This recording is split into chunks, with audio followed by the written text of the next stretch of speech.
sentenced to life, plus 25 years.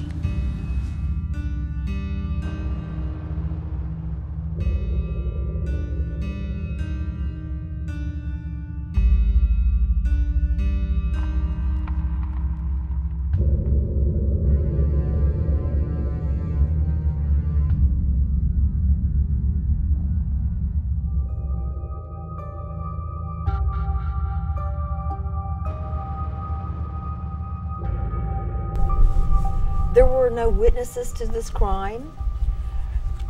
The child had a sexual exam that proved to be negative. There were no, there was no evidence that my son had committed this crime.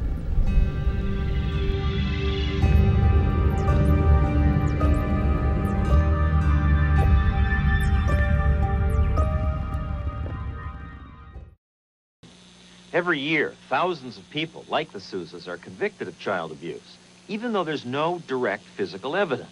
They're convicted simply on the word of 4- and 5-year-old kids. Conventional wisdom is that kids that age wouldn't make such things up. They simply don't know enough about sexuality to come up with detailed accounts of sexual abuse. But then Cornell University professor Stephen Ceci read the testimony of some well-known molestation cases and concluded that interviewers had led the kids on by asking suggestive questions. The interviewers could say, how else can we get this information out? Because the kids won't volunteer it.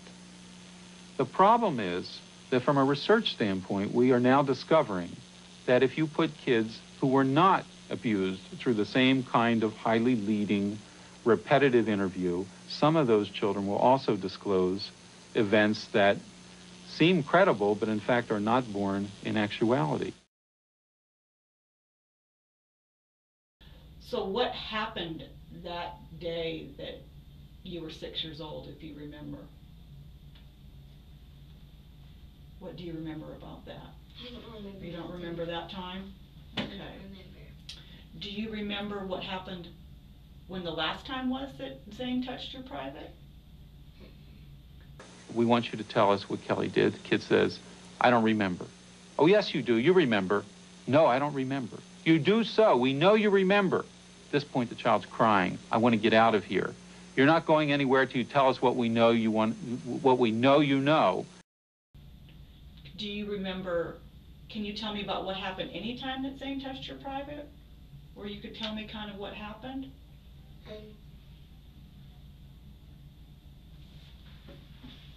And let me tell you, you're not in any trouble today for anything that we talk about, okay?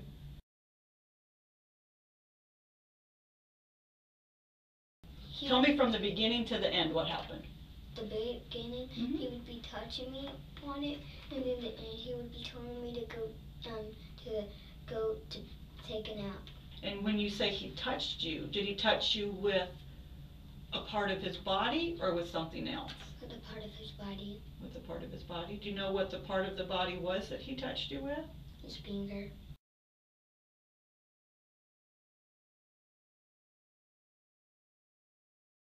Kind of explain to me how, if you had your clothes on, he got to your skin. How did that happen? He would tell me to close my eyes, and I don't know how he got to my skin. But you know that it was his finger that went inside your private. Do you know about how many times this happened with Zane? No? Maybe above 15. Do you remember when the last time was that it happened? The first time I was in our old house. Okay. When he kept on doing it, and the last time was when we were living in my mom's friend Christina's, and he spent the night. Okay. And can you tell me about that time? What happened that time? He would have went into my room while I was asleep and did it.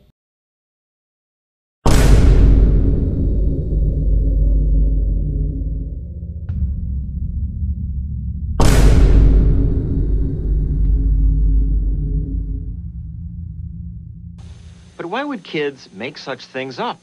That's what convinces juries. How could children come up with so many inventive, kinky activities and describe them with so many details unless something really happened? It's a persuasive argument, till you hear about Cece's next experiment.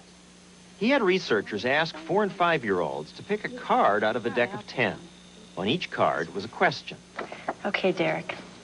This one says, have you ever seen a baby alligator eating apples on an airplane? No. No? Have you ever had your finger caught in a mousetrap and had to go to the hospital? No. No? Your class and... At first, almost all the kids say no. Mm-mm. But then, once a week for the next 10 weeks, they ask the question again. No coercion, no leading questions, as in the child abuse cases. They just gently repeat the question. You went to the hospital because your finger got caught in a mousetrap. Did Did that happen? Uh-huh. Yeah? By week 4 or 6 or 10, most of the kids are saying, yes, it happened.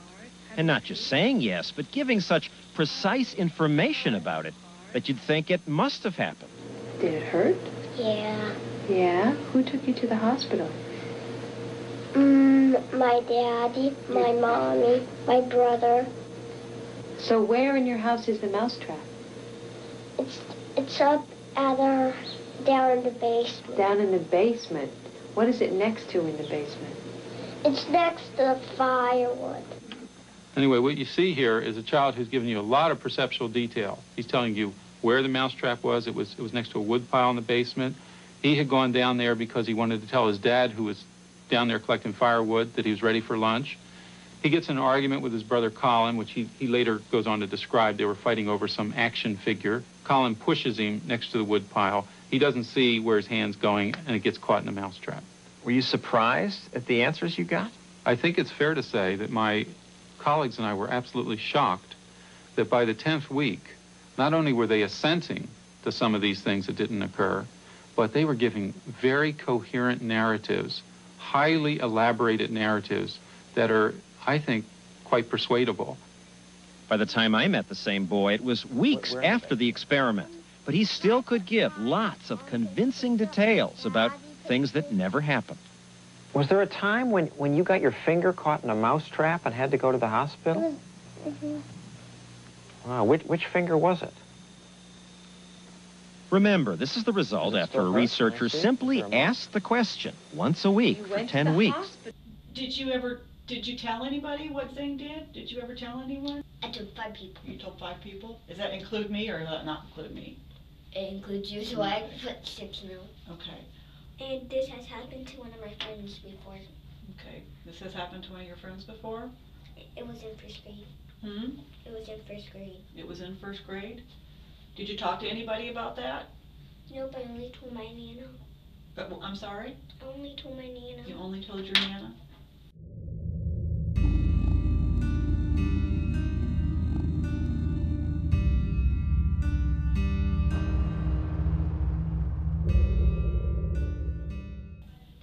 Just remembered something. Remember when we were talking at the very beginning, you said you wanted to tell me something that you didn't tell Miss Jennifer? Is that what you said? Yeah. She asked me if my mom smoked, and I said no because I was shy, because I didn't get to know her well. Uh-huh. And I was gonna say yes, and my dad just he doesn't do nothing else. Okay, so Miss Jennifer asked you, and I know we're kind of changing the subject, but that's good. We'll talk about this for a minute. You said you told Miss Jennifer that your mom doesn't smoke, but she does. What does she smoke? Cigarettes. What do the cigarettes look like that she smokes? They're L&M. She's trying to stop, and my dad, but they're trying to. And when they smoke, we're in the back seat, and we can't smell anything. They have the windows down. Okay, so they have the windows down in the car. So your stepdad smokes too? No, he doesn't smoke. I only saw him smoke 1 cigarette of his life. Okay. But they're like the cigarettes that you buy at the grocery store, the convenience store, those kind of cigarettes? Yeah. Okay. And my mom or dad don't do drugs. Okay, that's good. Do you want me to tell Miss Jennifer what you told me? Okay. You can tell her that I didn't mean to lie. You just didn't know her too well? And that's okay. She'll be okay with that.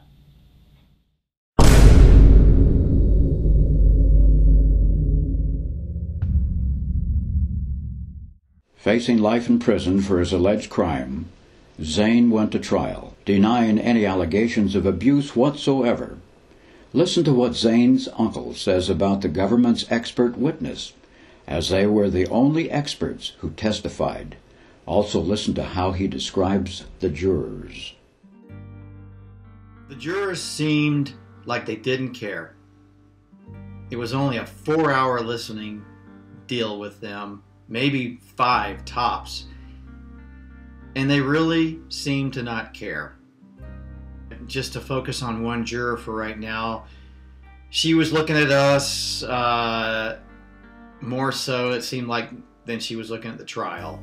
She was looking around the room, looked like she was doing her nails or something, focusing on something down away from where Zane was and where the judge was and where the witnesses were testifying. It's almost as if they already had their minds made up.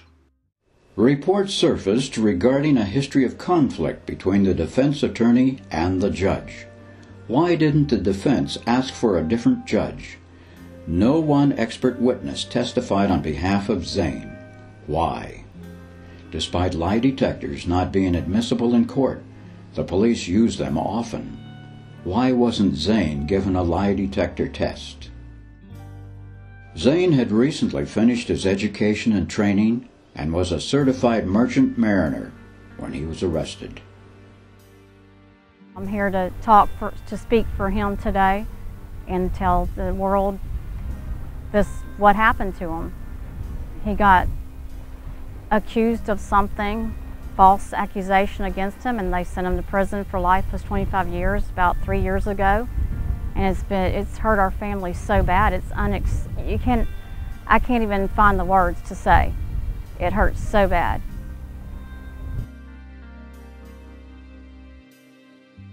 The Miami Innocence Clinic, part of Miami University's School of Law, is currently working on Zane's case.